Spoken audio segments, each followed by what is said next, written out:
Professor Albert Einstein نے 20ویں شتابدی کی science میں بڑا کارنامہ انجام دیا، مگر اس کی زندگی کی شروعات نہایت معمولی اور سمپل تھا۔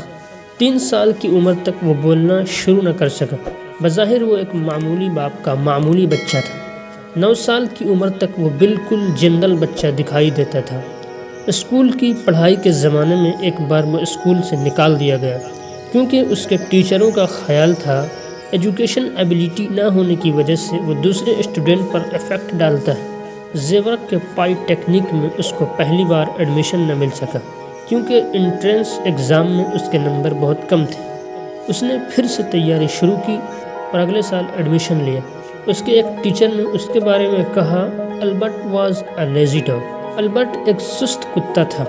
20 سال کی عمر تک البرٹ آئنسٹائن میں کوئی بڑی پہچان اور سمٹم نظر نہ آتا تھا، مگر اس کے بعد اس نے محنت شروع کی تو وہ اس بلندی اور مقام پر پہنچا جو موجودہ دنیا میں مشکل سے کسی دوسرے سائنسداں کو حاصل ہوئی۔ اسی بنا پر اس کے ایک جیونی لکھنے والے نے لکھا، We could take heart that is not necessary to be good student to become Einstein۔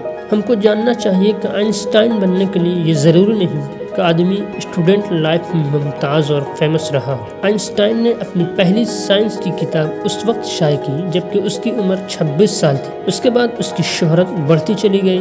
Einstein کی زندگی بالکل سمپل تھی۔ وہ نہایت سادہ غذا کھاتا تھا۔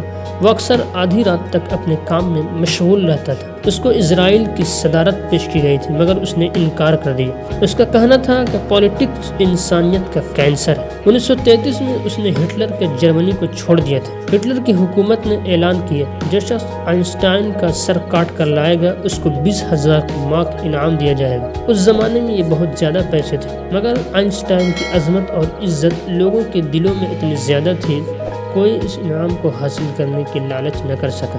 اتہاس میں اس طرح کی بہت سی مثالیں ہیں جو بتاتی ہیں کہ بڑا انسان بننے کے لیے بڑا بچہ پیدا ہونا ضروری نہیں۔ معمولی حیثیت سے آغاز کر کے آدمی بڑی بڑی کامیابیاں حاصل کر سکتا ہے۔ شرط یہ ہے کہ وہ پوری محنت کرے، بلکہ وہ لوگ زیادہ خوش قسمت ہیں جن کو مشکل حالات میں زندگی گزارنا پڑے، کیونکہ مشکل حالات محنت کرنے پر مجبور کرتے ہیں۔ وہ آدمی کے اندر چھپی ہوئی ایبیلٹی کو جگاتے ہیں۔ ساتھ ساتھ زندگی کے بہترین سبق ہمیشہ مشکل حالات میں ملتے ہیں۔ بڑا انسان راحتوں میں نہیں بلکہ مشکلوں میں تیار ہوتا ہے۔ حقیقت یہ ہے کہ خدا کی اس دنیا میں پاسبلٹیز کی کوئی حد نہیں۔ یہاں کسی کو اپنے عمل اور کام معمولی اور سمپل آغاز ملے تو اس کو مایوس نہیں ہونا چاہیے۔ معمولی سچویشن زندگی کا سب سے مضبوط سیڑھی ہے۔